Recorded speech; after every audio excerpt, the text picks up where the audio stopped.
talking about essentials for early years and engineers next month, preparing for interview with some feedback from an interviews facilitator in November, and then we're doing mentor training in December.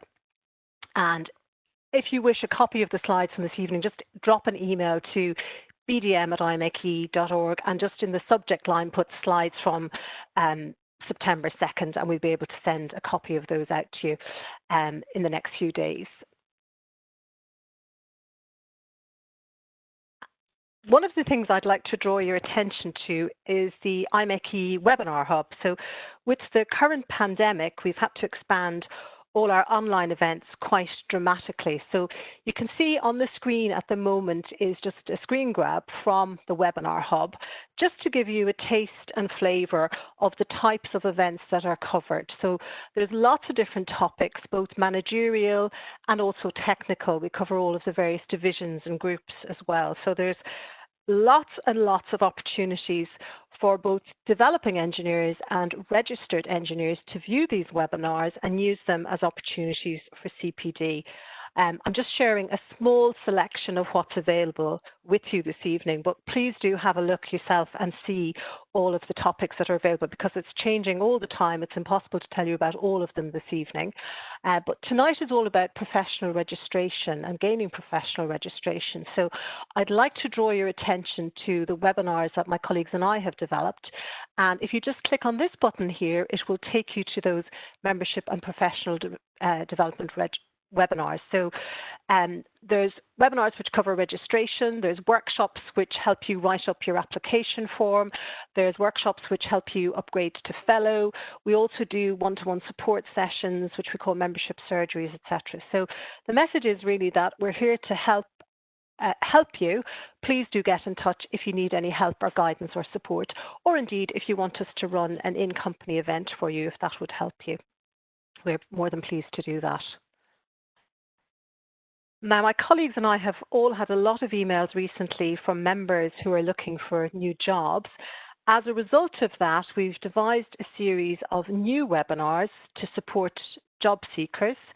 The first one is later this month on the 10th, and it's all about writing winning CVs and covering letters.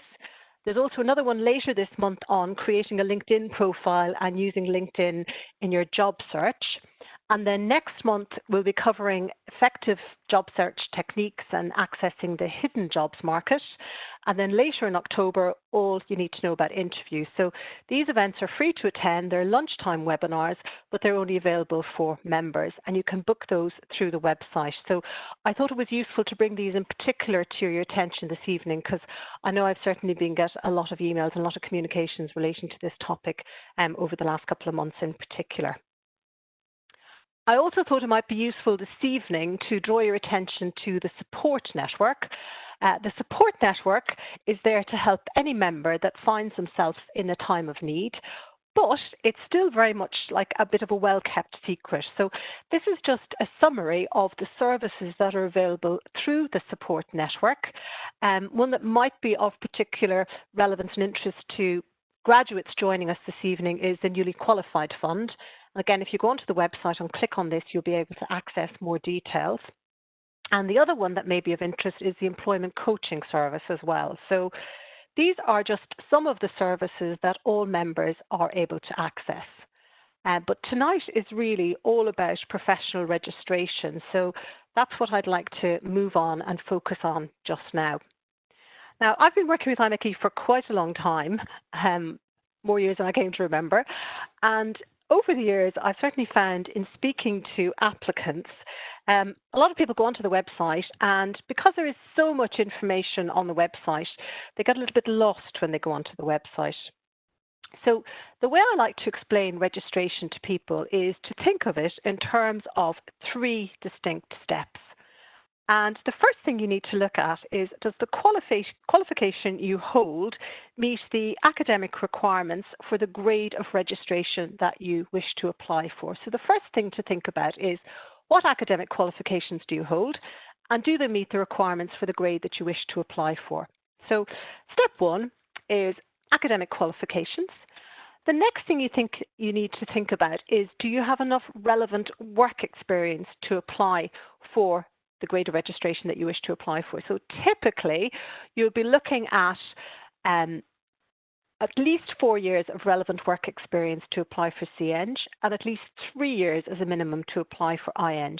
But it's important to bear in mind that everybody's different. Everybody will have different work opportunities available to them, different work ethic, a whole variety of different factors. So it's not automatic that you've been working for 3 to 4 years that you'll meet the requirements.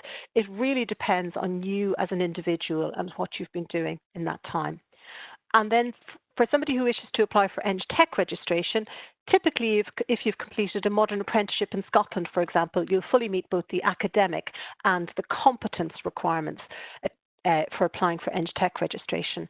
The third part of the process is you need to undergo a professional review by your peers. Now for CEng and IEng, that review will involve a face-to-face interview, but for Eng Tech it will be a paper-based assessment, but it will be a review of your application by your peers, and a decision will be made by your peers whether you can be elected as a member or not. So step 1 is academics, step 2 is competence and evidence of meeting the competence requirements, and step 3 is the professional review. And if you're successful at the professional review, you'll be awarded registration with IMechE. So if we take a turn to look at each of those steps. First step is academics and knowledge and understanding of engineering principles. So for Eng Tech, as a minimum, you'll need to have an SVQ level 3 in Scotland or an NVQ if you're applying in the UK or further afield. For incorporated engineer status, you will need to have an accredited BEng or BSc and at least 3 years of relevant work experience, or alternatively, it could be a foundation degree and further learning. For chartered engineer status, you will need to have an accredited IMechE degree and at least 4 years of relevant work experience. If you've graduated with a BEng, for example, you need to top that up to the equivalent of an IMechE by doing further learning. And there's lots of information about further learning on the further learning pages of the website. So these are the requirements if you started your studies after 1999. But it's important to bear in mind that in some cases, technical work experience can count in lieu of formal academic qualifications.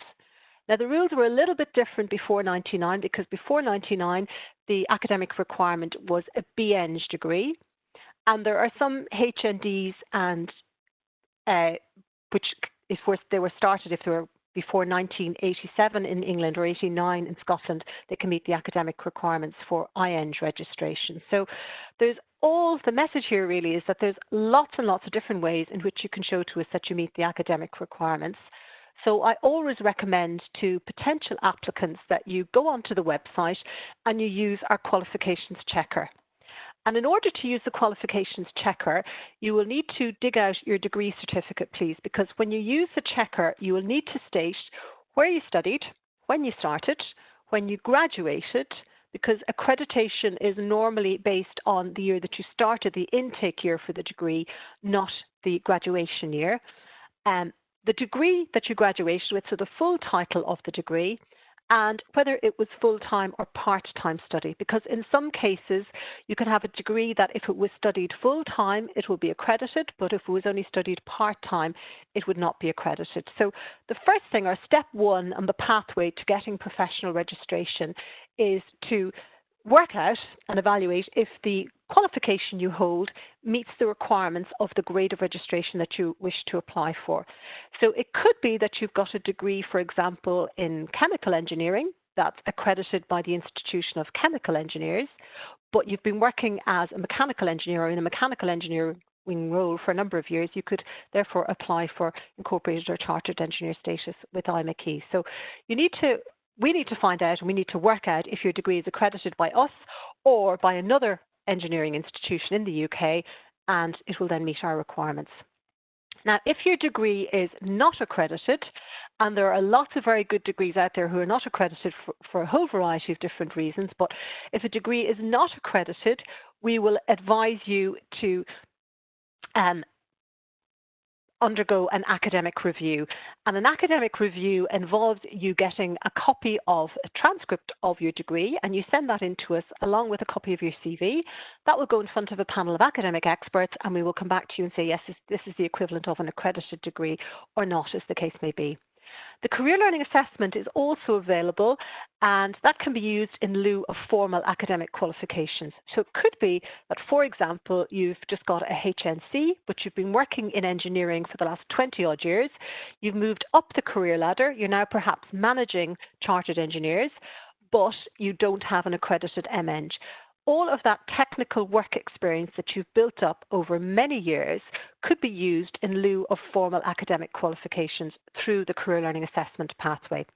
Now, just to mention, there isn't any information about the Career Learning Assessment pathway because it's normally done, or it's normally recommended for an individual as a result of academic review or getting in touch with our colleagues in membership, or indeed a member of the business development team reviewing a CV and recommending that Career Learning Assessment is the pathway for you. So if you're one of the people who've joined in this evening and you've maybe heard of Career Learning Assessment or you want to find out more about it, please don't hesitate to get in touch and we can provide you with some more information.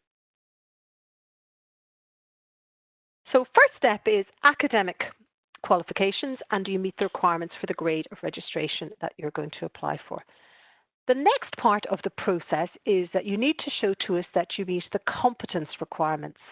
And the competence requirements of all professional engineers in the UK are assessed against a framework which is called UK SPEC. And UK SPEC stands for UK Standards for Professional Engineering Competence. So there are 5 competence statements for Eng Tech, another 5 for IEng, and a different 5 for CEng.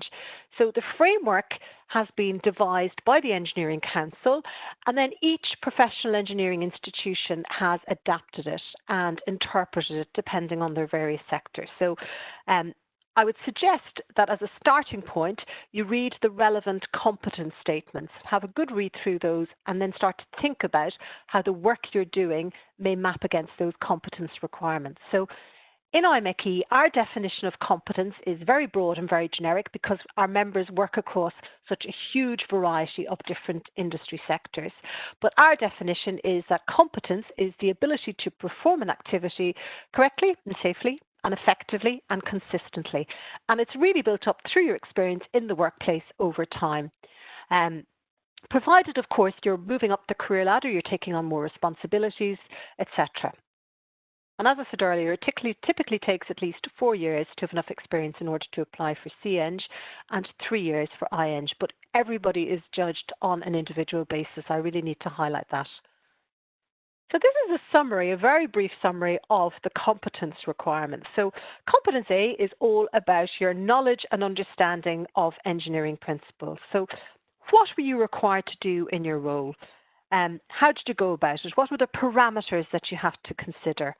You have to think about how the projects you've used required you to use your mechanical engineering knowledge. And probably the easiest way to write it up is to think about 2 projects that you've been working on in the more recent stages of your career and summarize them. It's very much about you and how you've developed competence. Think of it in terms of, did it need someone with my mechanical skill set to carry out the work that I've been alluding to, and why? Competence B is all about practical application. So it's all about how did you identify projects and opportunities, how did you conduct research, how did you design solutions, how did you implement them and evaluate them, etc. C is all about your leadership skills, and that's where we're looking for you to provide us with evidence of how you and discuss the actual mechanics of running projects or resources. So you need to talk to us there about how you sort of determine the scope, how you hold, say, a kick-off meeting, the resources that you need to carry out the activities, milestones, the tools that you might use, MS Project or Gantt chart, etc. D is all about your communication and interpersonal skills. And bear in mind that your written application is immediately evidence of your written communication skills, and then the face-to-face interview is an opportunity to assess your interpersonal skills. So you want to present yourself to the assessors clearly and concisely before they meet you face-to-face. Now, an interview is required for CEng and IEng registration, but it's not required for Eng Tech registration.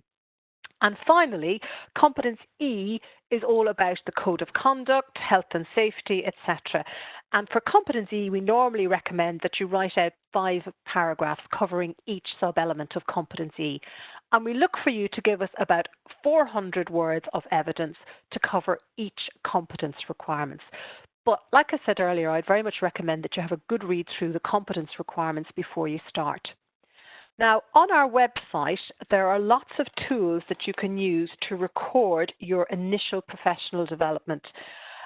You'll notice that I'm referring to initial professional development, IPD, and we'll also refer later to CPD.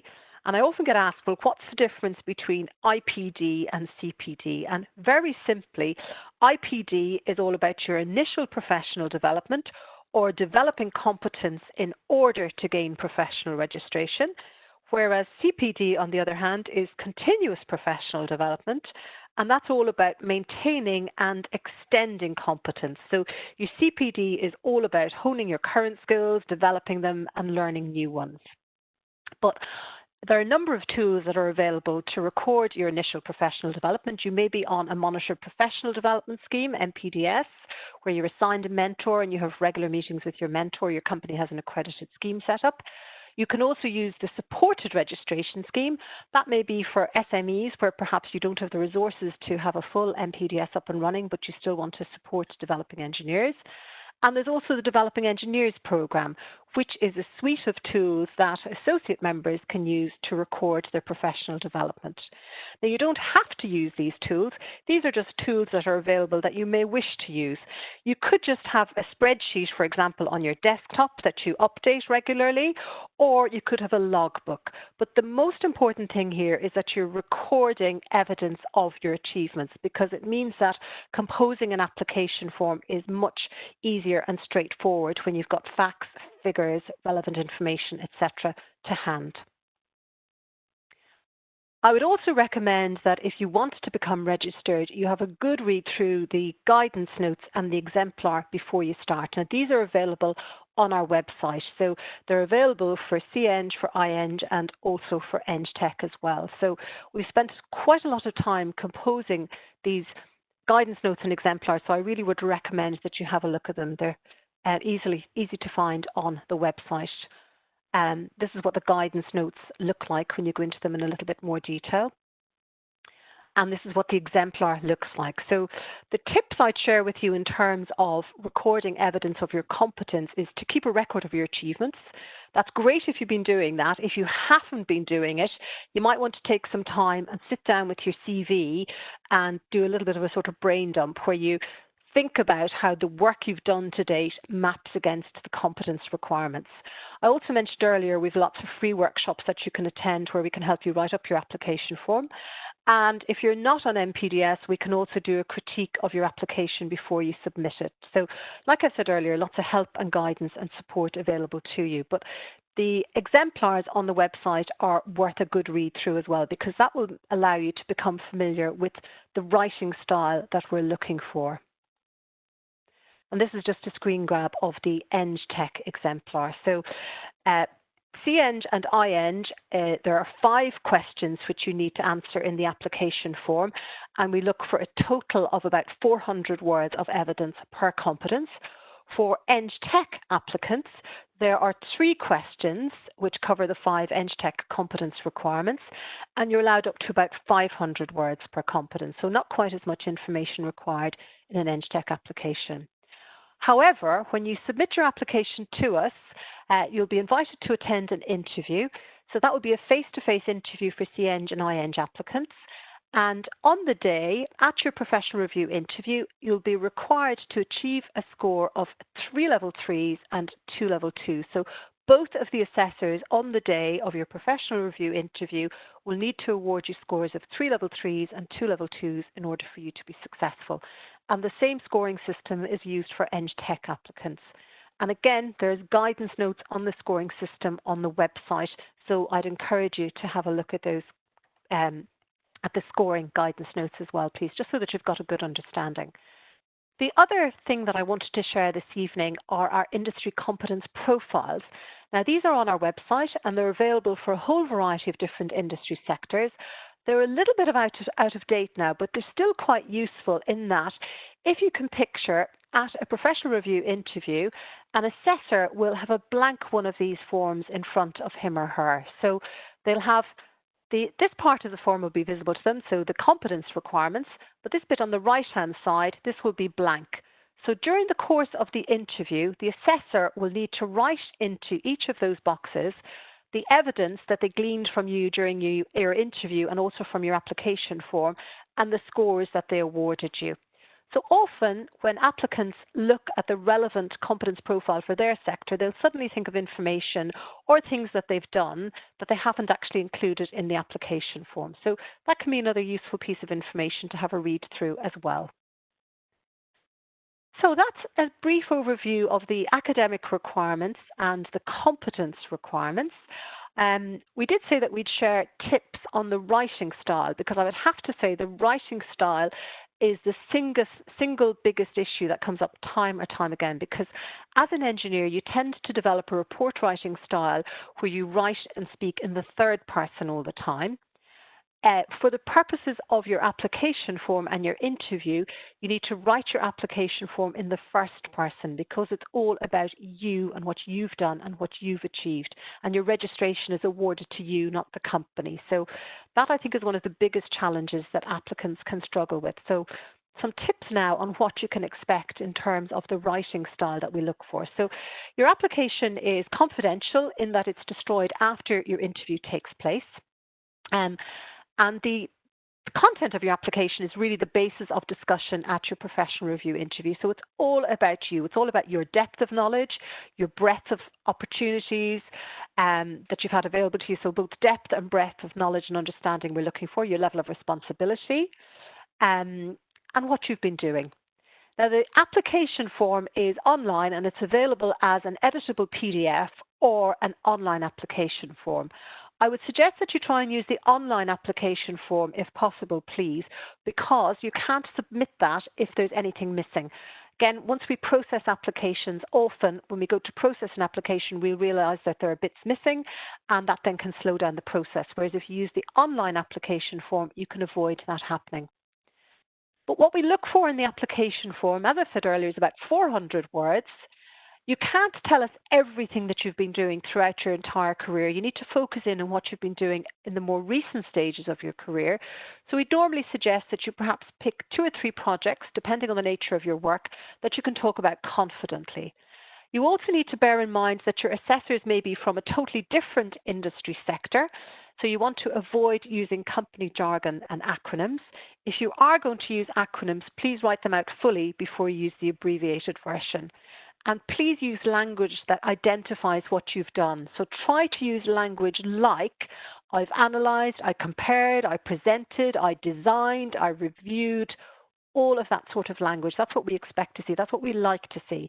We really encourage you to avoid you saying we and I'm involved with, because if you say I was involved with the £50 million project, that doesn't tell us, for example, if you were ultimately responsible or if in fact you were making the tea and doing the photocopying. So you really need to highlight exactly what you've been responsible for, please, in the application form. Also try and use quantitative information, so things like the number of direct reports you have, percentage improvement, that sort of stuff. Code of conduct will definitely come up, so make sure you've had a good look through that. And it can be also useful to get a friend or colleague to proofread it for you, particularly if English isn't your first language. And just to mention that the application form is the same for all applicants, whether you have 5 years experience or 55 years experience, or whether you've been on MPDS or not. So it's very much about what you have done, what you've achieved, the challenges you faced, and how you were successful. I often advise applicants to use the STAR acronym. That's where you state the engineering problem, then describe the engineering analysis of the problem, the engineering solution that you devise, the action, and then the results. So that can be a useful acronym to keep in mind when you're writing up your application form, please. You also need to get 2 sponsors to sponsor your application if you're applying for CEng or IEng. You only need to get 1 sponsor if you're applying for Eng Tech. And they do need to be professionally registered excuse me, with IMechE or another engineering institution. Now again, if you use the online application form, you don't need to get a wet signature. Now with the current pandemic, we are allowing applicants to use Adobe Certificate, DocuSign or EcuSign to digitally sign the application. So if you use the PDF version of the application form, which is this one here, you will need to get your sponsor to sign it off. If you use the online version, you don't need a signature from the sponsor. That's just to mention that to you this evening as well. Code of conduct I mentioned earlier. That is something you need to have a read through, and it is on our website, so you can have a good read through that before you submit it. You also need to commit to doing CPD, or continuous professional development. And there's a whole variety of activities that will count as CPD activities. One of the myths is that it needs to be paid learning. Now, of course, it may be paid learning, but it doesn't have to be. And I've devised an acronym which is useful to keep in mind when you're thinking of CPD. So if you think in terms of self-study, which is reading books or journals, conducting research, etc., that's where doing research using the IMechE library can help, or also reading Professional Engineer magazine. A is academic studies, so that could be gaining additional academic qualifications or attending a MOOC, for example, or doing something through distance learning. Volunteering, so mentoring, acting as a PRI assessor, excuse me, serving on your local committee, as Malcolm mentioned earlier. All of these activities will count. Organising, attending or setting up events, conferences, seminars, etc. Technical training courses. There's over 60 hours available on our website through the webinar hub, which I've mentioned earlier. And then what you're doing on a day-to-day basis during your career. So that acronym is SAVETY, S-A-V-E-T-Y. So self-study, academic study, volunteering, events, training, and your career, what you're doing on a day-to-day basis. So you need to tell us what you're going to do in order to maintain your level of competence. And every year we are obliged by the Engineering Council to conduct an audit on 5% of our members. Now there's tons more information about CPD on our website. Lots of resources that anybody can access. The CPD tools are only available to members and registrants. I also did a webinar on CPD recently, and that's available on the website as well. So that's, the slides from that webinar. So if any of you who've joined us this evening are keen to find out more about CPD, those slides might be worth a look at as well. And Emma is going to share the link in the chat box where you can access a copy of those slides. So I hope that's been useful in giving you a brief overview of what to expect in terms of the academic requirements and the competence requirements. I'm now going to pass over to Bruce, and Bruce is going to share with you his experience of doing the Professional Reiew Interview. Now in the past, the Professional Reiew Interview was, as you can see in the photo, but with the current pandemic, we've had to change that so that the Professional Reiew Interviews are now conducted directly online. So without further ado, I'll pass over to Bruce. Thank you, Bruce. Thank you, Sandra. Good evening, everybody. It's a pleasure to be here to share my recent experience of the PRI. A little bit about myself. I graduated in 2008 with a BEng honours, and I followed the CLA route, which has been talked about. I applied for CEng in 2019, and just at the end of the 2019, I got the critique done that the IMechE offered, and at the start of this year, I had applied for the normal face-to-face interview. Unfortunately, that was postponed due to the pandemic, but I was offered the chance to do the virtual PRIs, the sort of first batch of them. And when I went through this, they actually said I was number 3 that they had, number 3 on the list that they had done. So I think I was one of the first to have went through this. I work for a company called Serica Energy. I'm a mechanical engineer responsible for static equipment across the Bruce platform, and there's a nice picture of it there. So, right, yeah, there we go.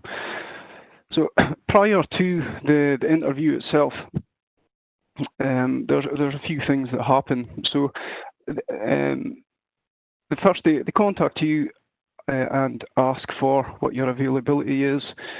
There was a range of dates and times that was on offer, and they follow up with a confirmation email on this, where they provide an invite to a test call. The test call is scheduled 2 days before the interview itself, and this is just a short call to ensure that you've got a stable connection, that the camera quality is good enough, and the audio is all working as well.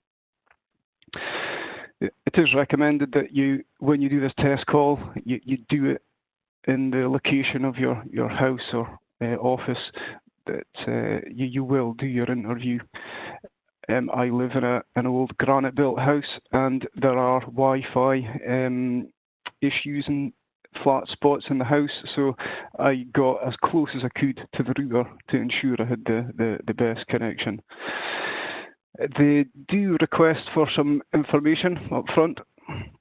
One is photographic ID, and they do ask you to share that at the test call, where you show it to the camera, and also you need to do this at the interview itself. You need to provide a contact telephone number just in case there's any issues on the day, and also a primary email address, and this is for the interview facilitator to send the invite for the interview itself. It is conducted through Microsoft Teams, and it is available on smartphones, but unfortunately you can't do it through the smartphone app. So it needs to be a desktop or laptop.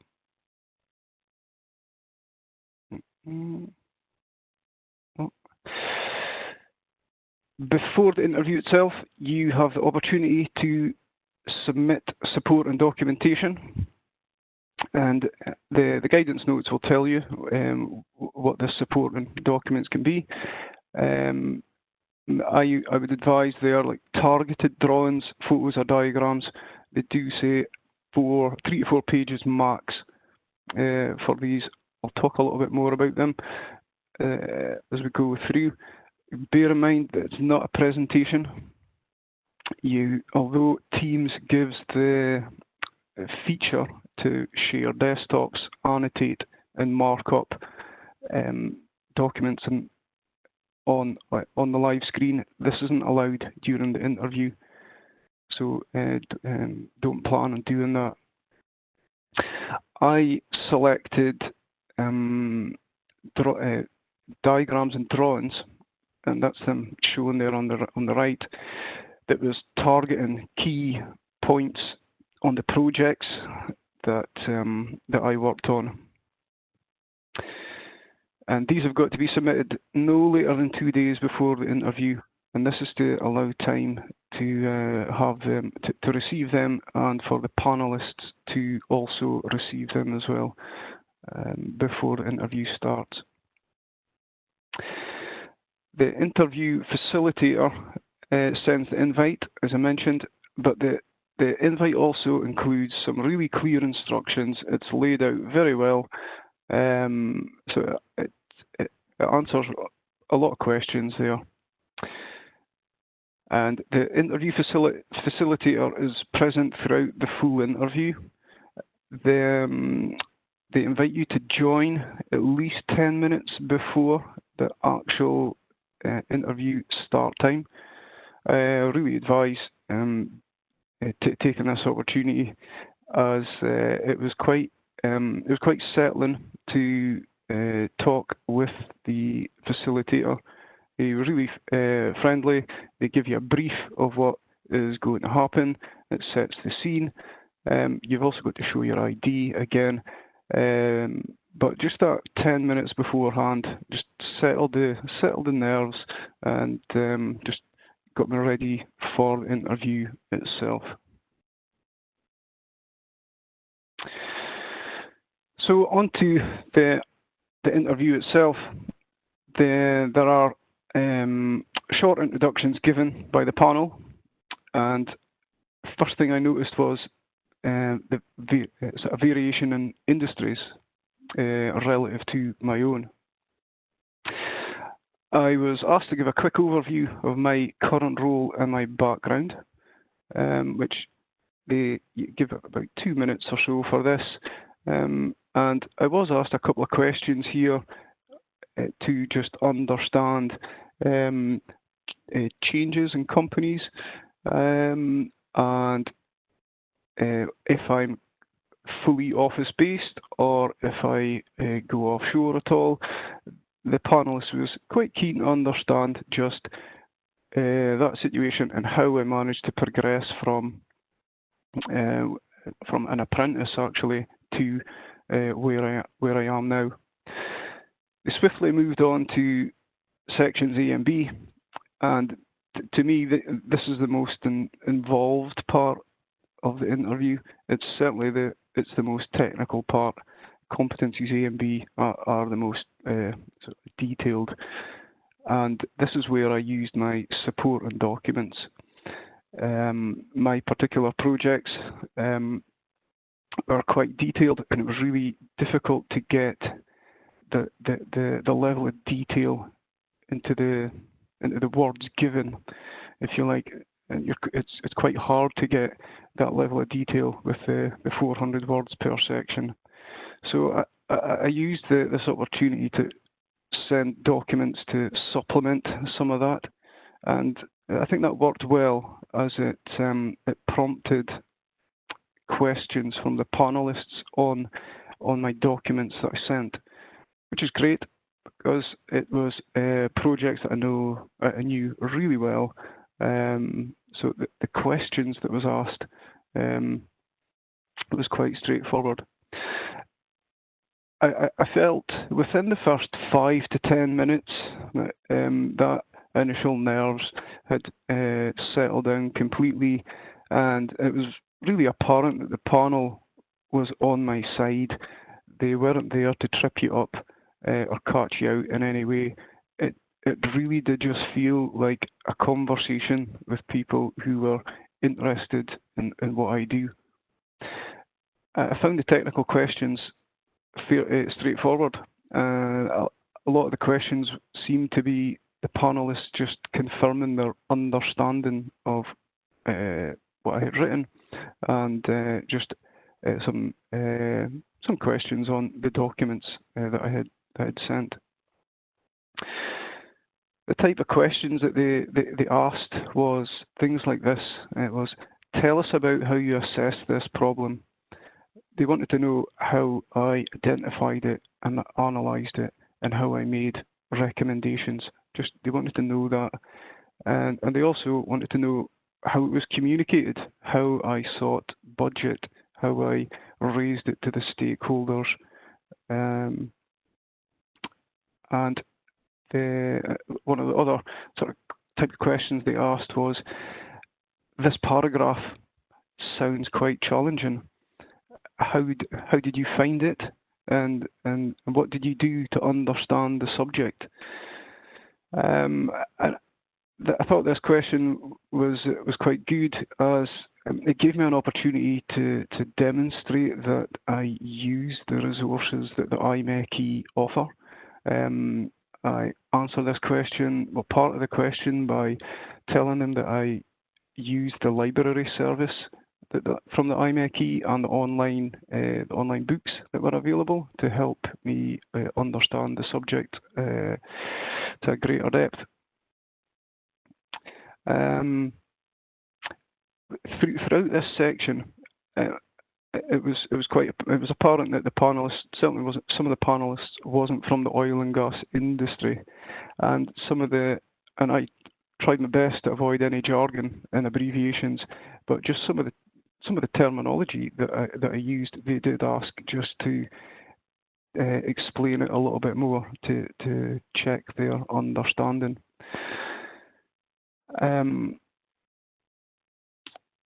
Moving on. Moving through the competencies A to B, it became very apparent that they knew my application very well. They had obviously studied it, read it through, and had questions in mind already. So everything that you put into your application, just be prepared for questions on it. There can be quite a bit of time between when you write it to when you actually go for your interview.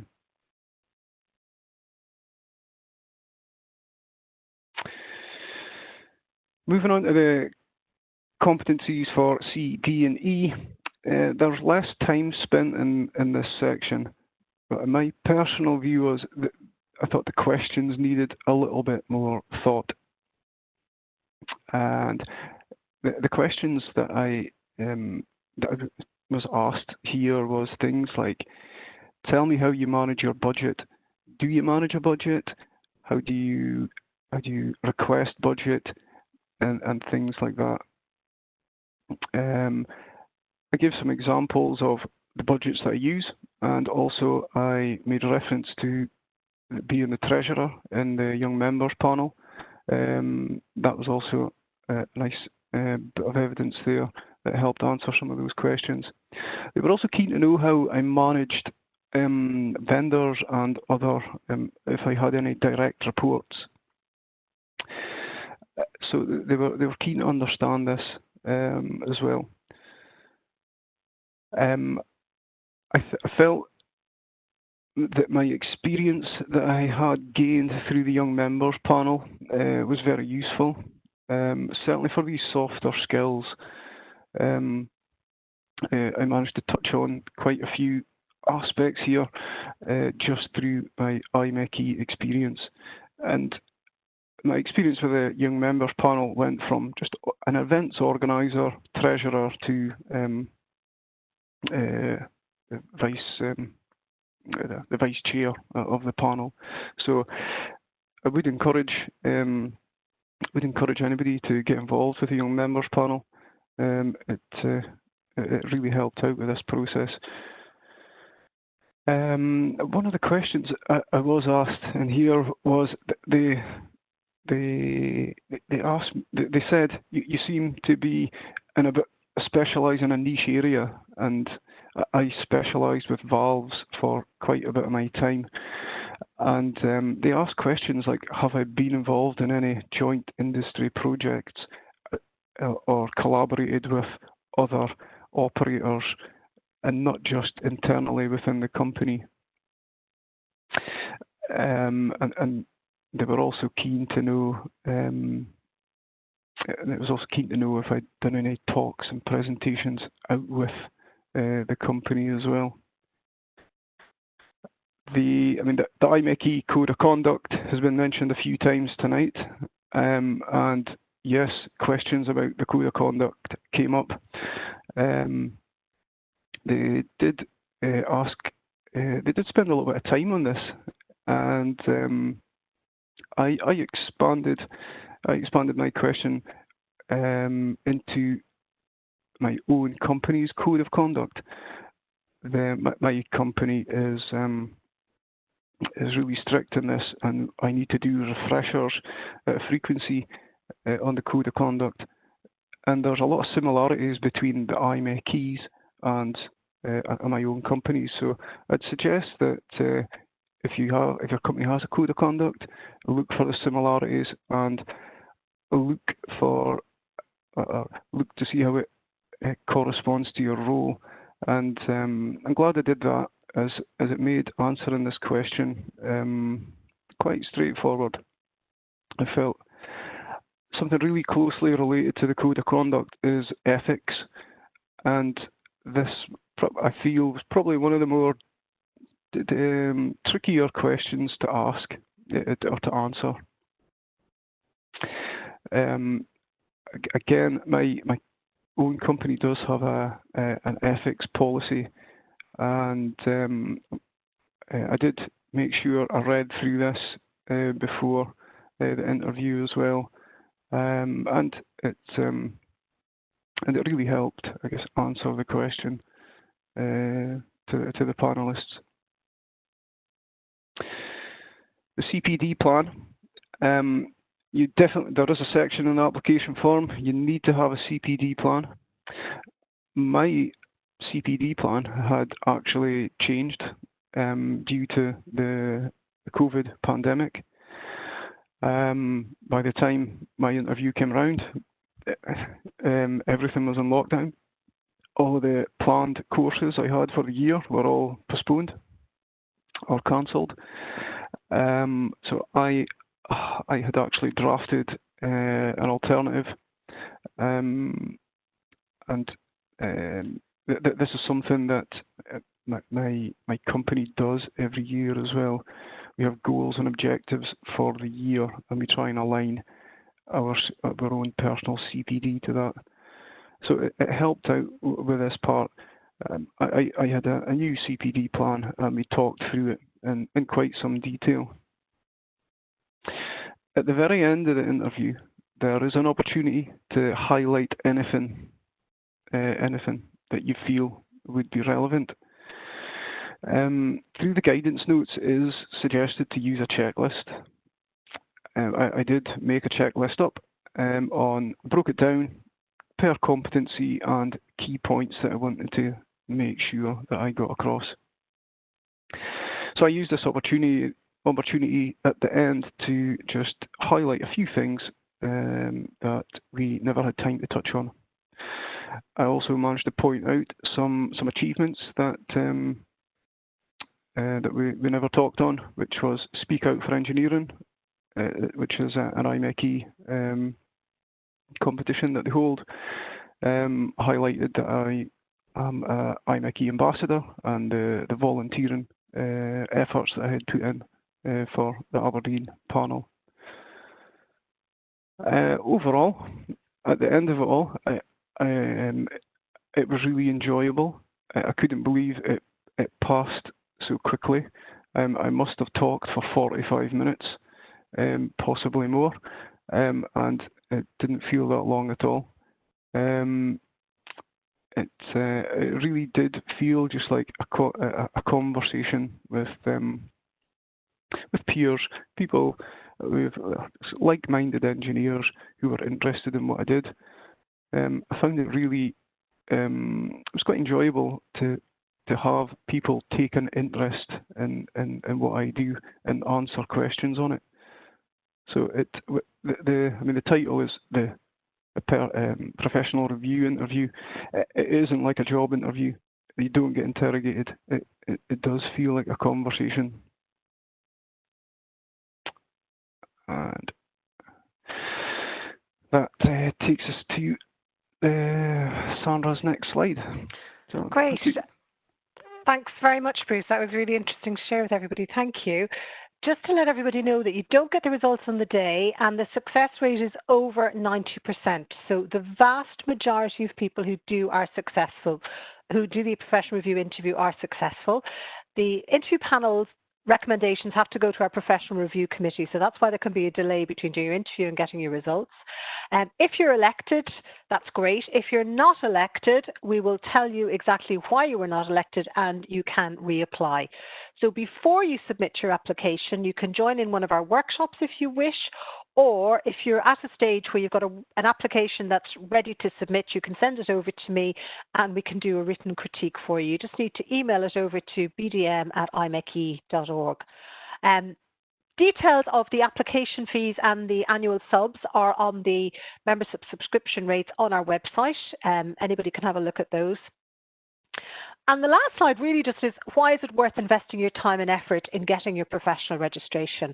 Well, I would say registration really means different things to different people, but the main reason why people choose to become professionally registered is that it allows you to demonstrate that you're competent and that your competence has been assessed and verified by a very reputable engineering institution. So it's an additional qualification that you can add to your CV effectively. It also means that employers know that your qualifications have been assessed and verified, etc. So it can also help you move up the career ladder, increase your earning potential, etc. But really, I would say it means different things to different people.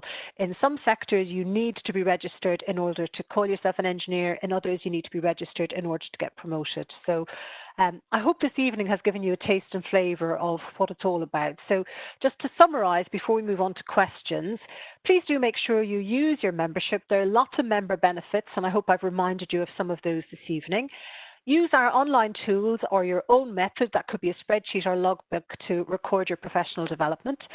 Think of it in terms of 3 distinct steps. So step 1 is academic, step 2 is competence, and the third part is presenting that evidence of your competence in an application form and attending a professional review interview. And I hope you've got a message this evening that there's lots of help and guidance and support available, so please just ask for it. And you may like to attend one of our workshops, as I said earlier. They're free of charge and can be a great support of additional help and guidance. So thank you all very much for joining us. Thank you all very much for joining us this evening. Thanks very much to Bruce for sharing his experiences, and thanks to Malcolm for hosting as well. And also thanks to my colleague Emma in London.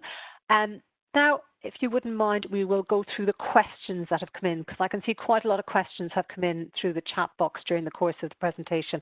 Some I've answered, but some we need to answer just now. So thank you all very much.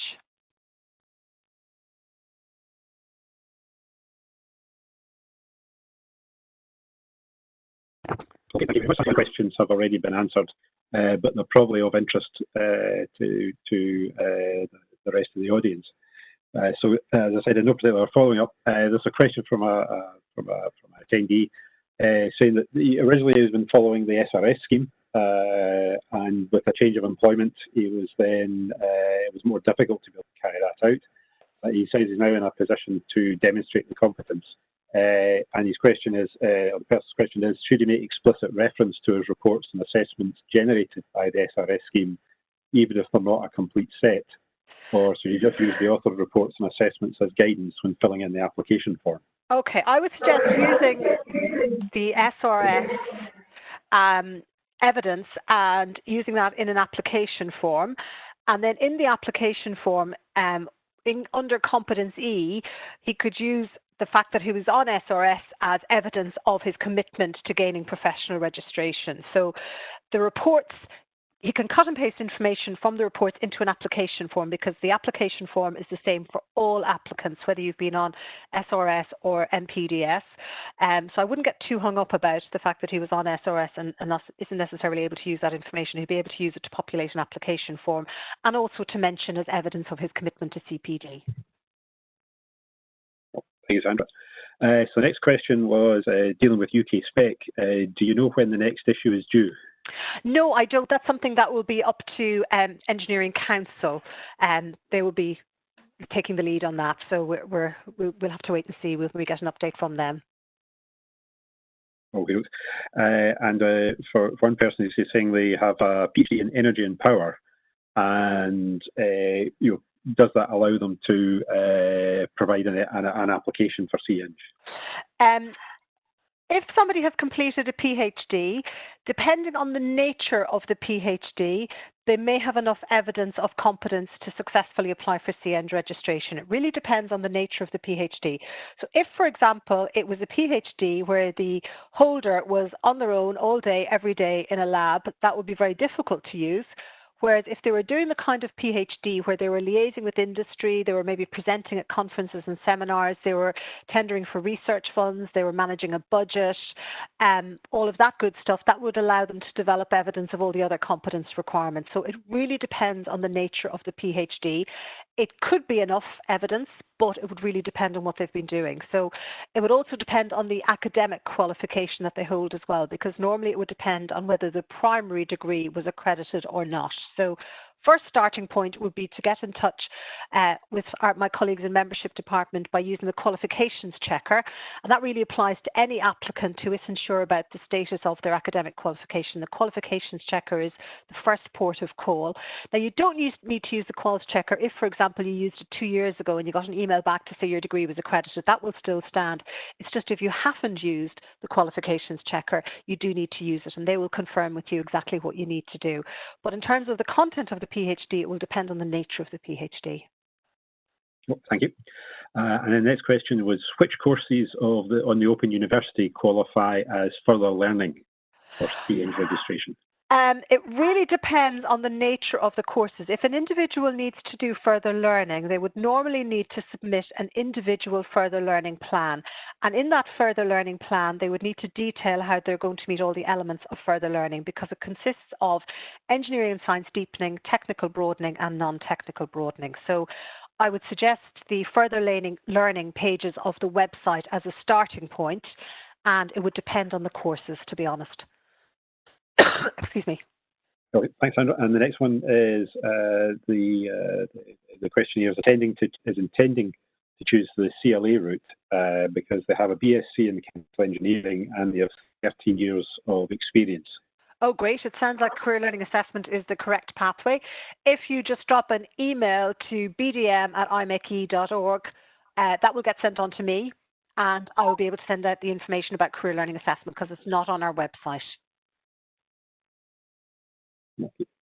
Okay. Next one, holding a BEng in aerospace engineering, can they apply for an Eng Tech to start with? At the moment, they have no industrial experience because their internship was cancelled. Okay. You would need to have some work experience because Eng Tech is awarded on the basis of having academic qualifications, which you'll have by having the BEng, but you also need to have practical hands-on work experience as well. So it would depend if, for example, the questioner, or the person who's posing the question, had, for example, experience before they went to university, or if they got work experience during a number of their summer holidays at university, that should be enough experience. You generally need a minimum of about 35 weeks of work experience in order to apply for Eng Tech. Thank you. Next one, for the 60 hours CPD points available on webinars, Yep. Can you get them if you watch the webinars on demand and not live? Yes, you can, but I would say that with our approach to CPD is not based on hours or points. So we don't have a sort of points win prizes approach at IMechE. With CPD, we take the approach that your CPD has to be relevant to you and your professional development and the goals that you want to achieve. So it would depend on the webinars that you're watching and whether they were relevant to your career goals or not. But yes, they can count as CPD, absolutely. Okay, thanks. The next one is, if you don't personally know any potential sponsors, and followers like your company maybe has got difficulty in finding one, how do you link with those registered in the category you're applying for? Right. If you don't have a sponsor, there's a couple of things you need to do. First thing is I'd suggest you get in touch with your local committee and try and network with them and see if you can find somebody that can sponsor you in that way.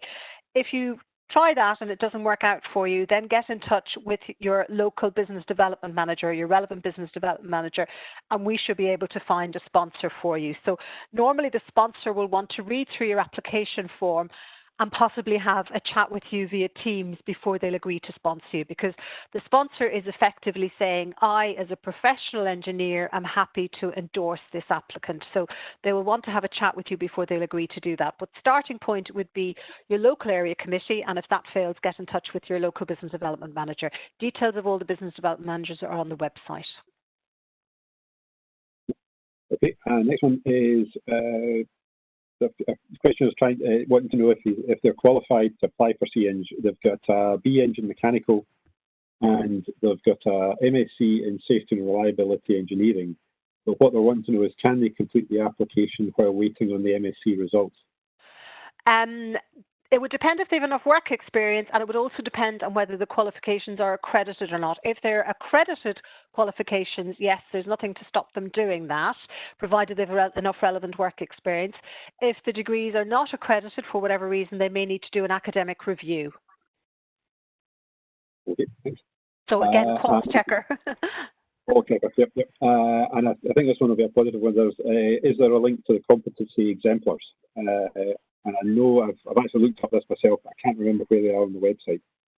They're on the membership pages of the website. So that's where you can get all of those exemplars that I showed earlier. So there's a CEng page, there's an IEng page, there's an Eng Tech page. So if you just go to the membership button, which is on the main page of the website, follow that down, you'll see the links to the various stuff. So it should be pretty easy and pretty straightforward to find. Okay.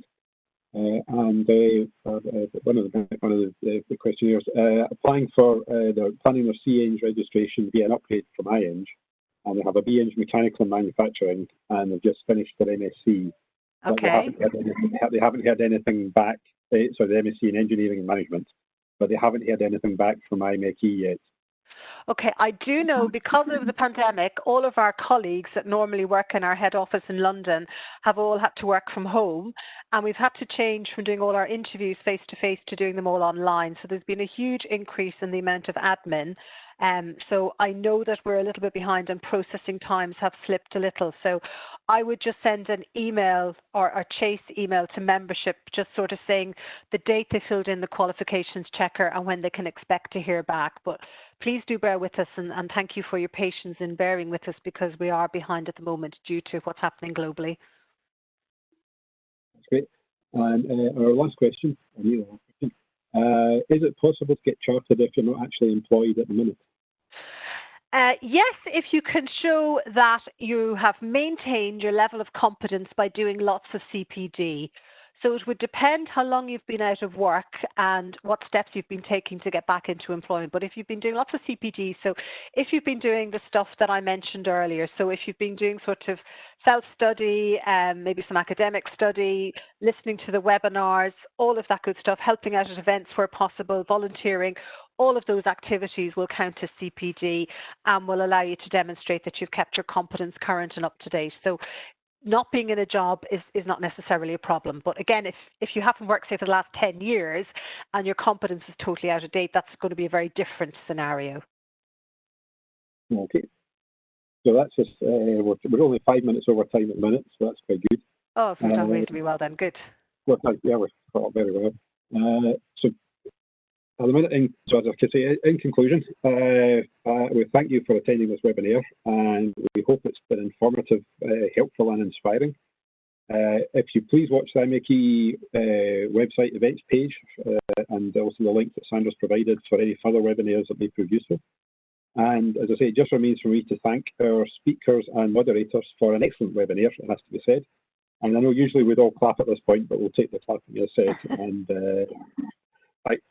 thanks Sandra, Bruce and Emma for all their silly help today. Thank you very much. Thanks very much. I've just noticed there's still quite a few questions in the chat box, Malcolm, so I will stay on to do with those over the next few minutes if that's okay. Or if you have put a question to us this evening and you didn't get an answer, if you just send an email to bdm@IMechE, we'll be able to pick those up tomorrow. One of the questions I can see in the chat box is somebody's on a graduate scheme but their employer doesn't recognise registration. Is there a way to get a mentor through IMechE? I would say you don't necessarily need to have a mentor. If you don't have a mentor, be your own mentor. So use the resources that are available, use the guidance notes, join in the workshops, which are free of charge for you to attend, and then we can help you find a sponsor. So maybe that you're confusing mentor and sponsor. We do have a pool of mentors available, but that pool of mentors available is very, very small, and the number of requests is very, very large. So I normally advise people, don't let the fact that you don't have a mentor ever be a stumbling block, because the help and guidance and support that's available is really quite tremendous. So that shouldn't be an issue for you at all. I can see a question is saying, is there no employees within the place of work that are IEng or CEng?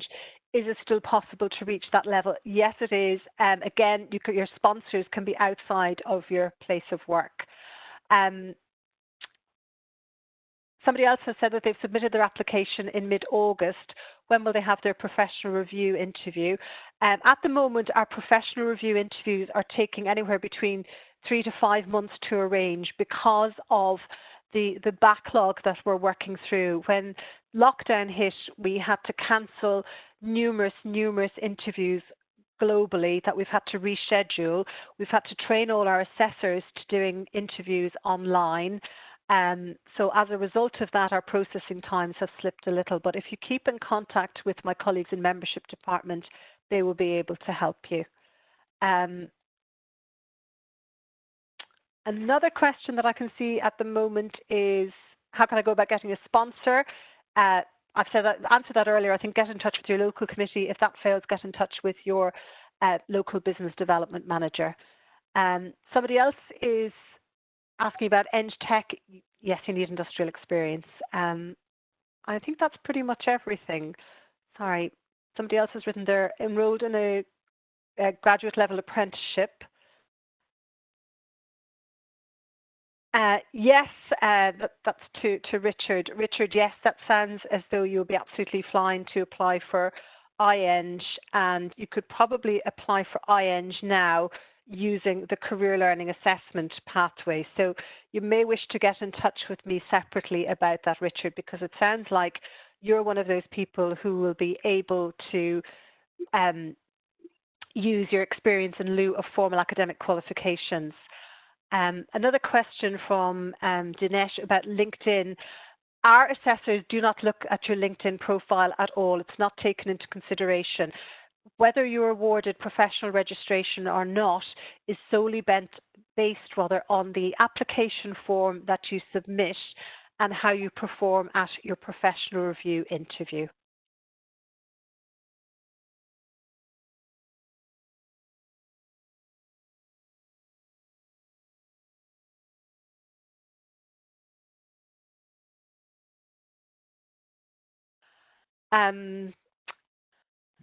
I think that's all the questions I can do just now, yeah.